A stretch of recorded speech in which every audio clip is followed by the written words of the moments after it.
Straight करते हैं तो हम लोग को क्या होता है, हर कंपनी का अलग अलग टर्म है। जैसे शॉर्टस्कोप का हम लोग जब कोई भी वर्जिन हेयर में काम करते हैं तो हम लोग को उसमें जीरो नंबर जो है उसी से करना पड़ेगा। वो थोड़ा थिक हेयर के लिए है, मोटा हेयर के लिए है, वर्जिन हेयर के लिए है, और जिसका मेलेनिन स्ट्रॉन्ग है। तो हम लोग क्या करना होगा, जीरो नंबर से हम लोग करेंगे। और उसका नॉर्मल हेयर, मान लो कि अगर किसी का ठीक वर्जिन हेयर है लेकिन उसमें नॉर्मल हेयर है तो जीरो के बदले हम 1 यूज करेंगे था।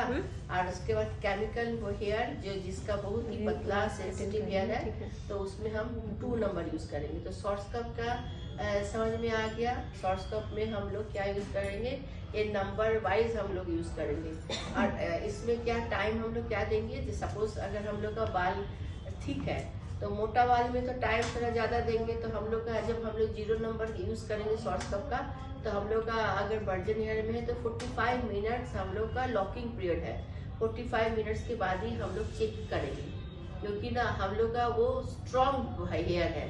हम लोग 20 मिनट से चेकिंग नहीं करेंगे। हम लोग क्या करेंगे, बहुत ही ठीक। और क्या क्या हेयर के लिए होगा, हीना का बाल में भी, और उसके बाद डाई वाला बाल में भी हम लोग क्या करेंगे, 45 मिनट्स के बाद चेकिंग करेंगे। डाई वाला बाल क्या होता है, जैसा बहुत ज्यादा डाई देखती हो ना, डाई बहुत स्ट्रॉन्ग होता है। और हीना कोटेड बाल, ये 3 बाल में हम लोग क्या करेंगे, 45 मिनट्स के बाद लॉकिंग पीरियड 45 मिनट्स के बाद से हम लोग चेकिंग करेंगे। चेकिंग कैसे करेंगे, हम लोग इलास्टिसिटी, हम लोग जो मेरा बाल अगर इलास्टिसिटी लॉन्ग होते जाएगा और एस आकार का हो जाएगा, जब हम उसको छोड़ेंगे तो मेरा आकार एस हो जाएगा बाल का, तब सोचना मेरा प्रोसेसिंग पीरियड कंप्लीट हो गया। मतलब ऐसे छोड़ने के बाद मेरा जो बाल होगा एस आकार का हो गया, तो समझना होगा कि मेरा बाल प्रोसेसिंग हो गया है। ये हो गया। अब मान लो शॉर्टस्कोप का तुम अगर नॉर्मल हेयर यूज करेगी, सपोज मेरा हेयर है नॉर्मल हेयर, तो हम लोग क्या करेंगे, हम लोग 1 नंबर यूज करेंगे। और उसका प्रोसेसिंग आवर क्या होगा, 25 से 35 मिनट। ठीक है, हम लोग 25 से 35 मिनट तक लॉकिंग पीरियड है। हम लोग उसको प्रोसेसिंग के बाद 35 मिनट के बाद हम लोग चेकिंग करेंगे। 25 से स्टार्ट करेंगे नॉट टेस्ट शुरू करना या तो प्रोसेसिंग आवर। तो हम लोग अगर उस पीरियड में अगर ऐसा कर हो गया तो हम लोग लॉक कर देंगे। हम लोग को प्रोसेसिंग आवर हम लोग 25 से लेके 35 मिनट्स है। ठीक है, समझ में आया? yes. अब आया केमिकल हेयर, कलर हेयर, जो हम लोग भी लाइट लगाएंगे। हम लोग अगर कोई बाल में अगर कलर किए हैं, कलर कौन वाला, कलर जैसे लॉरियल का हम लोग 7 नंबर यूज किए हैं, 8 नंबर यूज किए हैं, मतलब स्ट्रॉन्ग जो हम लोग एमोनिया वाला किए हैं, तो हम लोग का प्रोसेसिंग आवर कितना होगा, 15 मिनट। ठीक है, ब्लॉन्डर हेयर जो भी लाइट किया हुआ बाल में, हम लोग का प्रोसेसिंग आवर 5 मिनट से लेकर 15 मिनट में लॉकिंग पीरियड है, उससे ज्यादा नहीं रखना है। हम लोग का अगर बहुत ज्यादा हम लोग वी लाइट यूज किए हैं, जैसे ब्लीच यूज किए हैं, तो हम लोग 5 मिनट्स की प्रोसेसिंग आवर, 5 मिनट्स के बाद हम लोग का प्रोसेसिंग आवर कंप्लीट। इतना समझ में आया? ठीक है, ये हो गया मेरा शॉर्टस्कोप का। उसके बाद होता है तेरा, किसको समझ में नहीं आया बोलो, किसको समझ में नहीं आया? अब सेकेंड होता है हम लोग का लॉरियल और स्ट्रिक और बेला। तो हम लोग का जब ये इसमें हम लोग का जो भी कंपनी यूज करते हैं उस कंपनी में क्या होता है, हम लोग का अलग अलग ये होता है। जब हम लोग बेला यूज करते हैं और जब स्टिक यूज करते हैं तो हम लोग का है ना 0, 1 और ये सब नंबर नहीं होता है। ठीक है, तब हम लोग का टर्म हम लोग चेंज हो जाता है। थोड़ा इसमें काटेगी, समझ आ रहा है? अगर मान लो कि तेरा बाल में अगर जैसे लॉरियल में ये बेला में स्ट्रॉन्ग ये सब यूज होता है ना, तो हम लोग जब बाल में जब हम लोग पतला बाल में माइल्ड यूज होता है, माइल्ड लिखा हुआ था। माइल्ड मतलब उसमें 2 कैटेगरी आता है, एक तो माइल्ड एक तो स्ट्रॉन्ग। ठीक है ना, तो हम लोग जो माइल्ड का मतलब होता है केमिकल हेयर, और तुम्हारा उसमें थिन हेयर बहुत ही पतला हेयर है, तो ये 2 टर्म यूज होगा। लेकिन टाइम सबका सेम होगा। टाइम सेम का मतलब होता है कि तुमको माइल्ड में तुमको ये 25 से लेके 35 मिनट तक प्रोसेसिंग आवर है, और जो भी है कोई भी कंपनी का यूज करो, प्रोसेसिंग आवर क्या होता है वो जो केमिकल हेयर के लिए जैसे कलर हेयर के लिए तुम्हारा 5 से 15 मिनट, जैसे अगर 5 मिनट किसका बाल में है, जिसका बाल में ब्लीच किया हुआ है उसमें तुमको 5 मिनट में ही तुम्हारा प्रोसेसिंग लॉक तुरंत धो देना है, ठीक है। लेकिन अगर जो हम लोग न्यूट्रलाइजर अप्लाई करेंगे तो हम लोग क्या करेंगे 10 से 15 मिनट, है ना, उसमें 5 मिनट नहीं है, उसमें 10 से 15 मिनट में ही हो जाता है, ठीक है। तो और उसमें जो भी हम लोग मास्क यूज होगा, हम लोग हेयर स्ट्रेट का ही मास्क यूज होगा। जैसे कोई भी स्ट्रॉन्ग मास्क, जैसे स्ट्रॉन्ग मास्क मतलब हेयर स्ट्रेट के लिए जो मास्क बना हुआ है वही मास्क 2 बार एप्लीकेशन होगा, एक फर्स्ट में, एक जैसा मिड में और एक लास्ट में, ठीक है। जैसा प्रोसेसिंग जो करने का तरीका भी लिखा देंगे, ये समझ में आ गया। आप प्रोसेसिंग का टाइम समझ में आएगा, आप करने का तरीका क्या है। हम लोग जब ये तुम लोग का केराटिन का जो हम लोग किए थे बोटेक्स, तो 1 नंबर शैम्पू का क्या नाम था? Purifying shampoo. हाँ, इसका मतलब क्या होता है प्यूरिफाइंग शैम्पू का? ये डीप क्लीन का काम करता है। अंदर जैसा हम लोग का यहाँ से तेल निकलता है, तेल हम लोग का स्कैल्प में जम जाता है, उसके बाद हम लोग क्या होता है, जब हम लोग कोई भी हेयर स्ट्रेट करते हैं, केराटिन करते हैं, बोटेक्स करते हैं, तो प्यूरिफाई शैम्पू से प्यूरिफाई बाल को क्लीन करता है, अंदर तक क्लीन करके क्यूटिकल को खोलता है।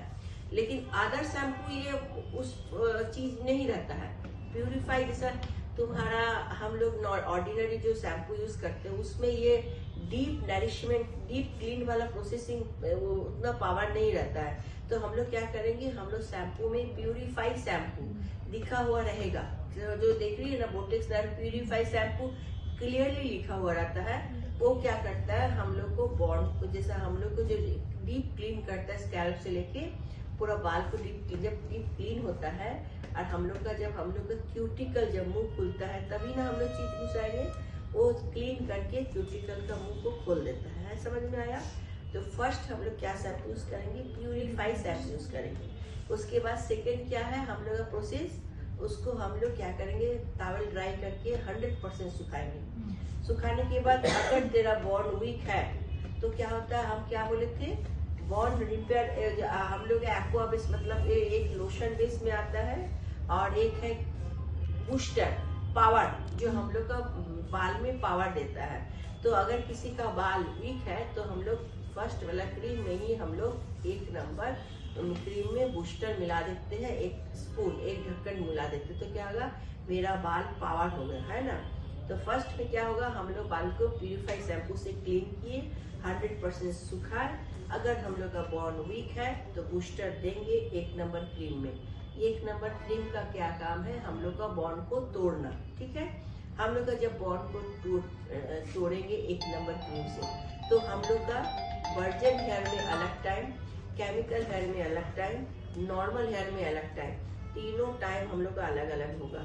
तीनों एक ही, तीनों का बाल का थिकनेस, बाल का टेक्सचर नॉलेज लेके काम करना है, मतलब वो जानना है कि हम लोग का बाल किस टाइप से है। समझ में आ गया? अब सेकेंड प्रोसेस क्या है, सेकेंड प्रोसेस हम लोग बॉन्ड को हम लोग 45 जो हम लोग वर्जिन हेयर है 45 मिनट्स तक चेक करेंगे। तो डायरेक्ट एसी के अंदर नहीं बैठाएंगे, हम लोग का रूम टेम्परेचर एकदम नॉर्मल होना है, एकदम चारों तरफ से फैन बंद कर देना है। एसी अगर चल रहा है डायरेक्ट एसी पर नहीं बैठाएंगे, ठीक है। उसके बाद हम लोग का जब प्रोसेसिंग आवर चेकिंग करते करते हम लोग का हो गया है तो हम लोग उसको वॉश करेंगे। जब वॉश करेंगे तो गुनगुना पानी से वॉश करेंगे। पानी को वॉश करने के बाद हम लोग जो मास्क यूज करेंगे वो हम लोग का हेयर स्ट्रेट मास्क ही यूज करेंगे। हेयर स्ट्रेट मास्क यूज करने से क्या होता है, हम लोग का जो बाल है जो ड्राई हो जाता है तो उसमें हम लोग को नरिशमेंट मिलता है, क्योंकि हम लोग जब नरिशमेंट देते देते काम करेंगे तो हम लोग का बाल में साइन आएगा, हम लोग का बाल ज्यादा ड्राई नहीं होगा। क्योंकि जब हम लोग फर्स्ट क्रीम अप्लाई करते हैं तो हम लोग का इतना स्ट्रॉन्ग क्रीम रहता है कि हम लोग का बाल एकदम ड्राई हो जाता है। और जब हम लोग उसमें मास्क देते हैं, कोई भी ऑर्डिनरी मास्क नहीं चलेगा, जो हेयर स्ट्रेट का मास्क है वही मास्क देके अच्छा से उसको मसाज करेंगे। करने के बाद हमको 10 मिनट छोड़ देना है, बीच जो वेट हेयर में ही छोड़ देना है। छोड़ देने के बाद उसको हम लोग क्लीन करेंगे, हर काम गुनगुना पानी से करेंगे। बहुत ज्यादा गर्म पानी होना नहीं चाहिए, है ना। फिर उसको हम लोग अच्छा 100% सुखाएंगे। और हम लोग उस सुखाने के बाद हम लोग का आयरन अभी हो जाता है टेम्परेचर का, ये हम लोग का किस बाल में कौन कौन टेम्परेचर यूज करना है, समझ में आया। और हम लोग उसको 100% सुखाएंगे तो हम लोग 4 सेक्शन में काम करेंगे, एयर टू एयर सेक्शन और नैप एरिया से एक सेक्शन, ठीक है। 4 एयर टू एयर सेक्शन और नैप एरिया सेक्शन, ये सेक्शन में हम लोग ये करेंगे। और ट्रांसपेरेंट सेक्शन इतना पतला लेंगे। और हम लोग जब क्रीम का भी एप्लीकेशन करेंगे तो इतना पतला ये सेक्शन लेना होगा जिससे क्रीम अच्छा से देना एप्लीकेशन हो जाए। क्योंकि मोटा सेक्शन लेंगे तो ऊपर का लगेगा, नीचे का नहीं लगेगा। इसीलिए जब भी हम लोग एप्लीकेशन करेंगे तो पतला ही लेंगे, ठीक है। अब मान लो कि आयरन अब वॉश कर ली, अब वॉश करने के बाद मास्क लग गया, अब हो गया है आयरनिंग करने का। तो आयरनिंग करने के लिए हम लोग जो टूल्स यूज करेंगे वो बहुत ही अच्छा होना चाहिए, प्रोफेशनल टूल्स होना चाहिए। प्रोफेशनल टूल्स होने से क्या होता है, हम लोग जो काम करते हैं तो ऑर्डिनरी चीज से रिजल्ट तुम्हारा 50% लूज होगा। और तुम्हारा अगर प्रोफेशनल चीज से करेगी तो तेरा काम में कंप्लेन नहीं होगा। हम लोग आइकॉनिक का हम लोग क्या बोलते हैं इस फील्ड में, आइकॉनिक का बेस्ट है क्योंकि उसमें टेम्परेचर मेंशन रहता है। और उसमें जैसे 230 से शुरू होगा, 230, 200, 180, ठीक है। अगर मेरा वर्जन हेयर है तो हम लोग क्या करेंगे, कौन सा टेम्परेचर, मोटा बाल में, थिक बाल में 230 टेम्परेचर में हम लोग आयरनिंग करेंगे। इतना पतला सेक्शन लेंगे, ट्रांसपेरेंट लेंगे कि ये हाथ अगर बाल लेंगे तो हाथ इधर अंदर दिखना चाहिए, बाल के अंदर से हाथ झलकना चाहिए, इतना पतला होना चाहिए।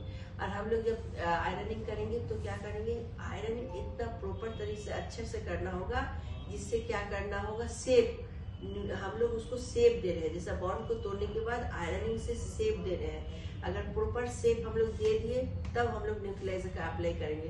तो ट्रांसपेरेंट हम लोग पूरा अच्छे से आयरनिंग कर लिए। अगर वर्जन हेयर है, अगर मोटा हेयर है, थिक हेयर है तो हम लोग क्या करेंगे, 230 में टेम्परेचर में करेंगे। अगर मान लो नॉर्मल हेयर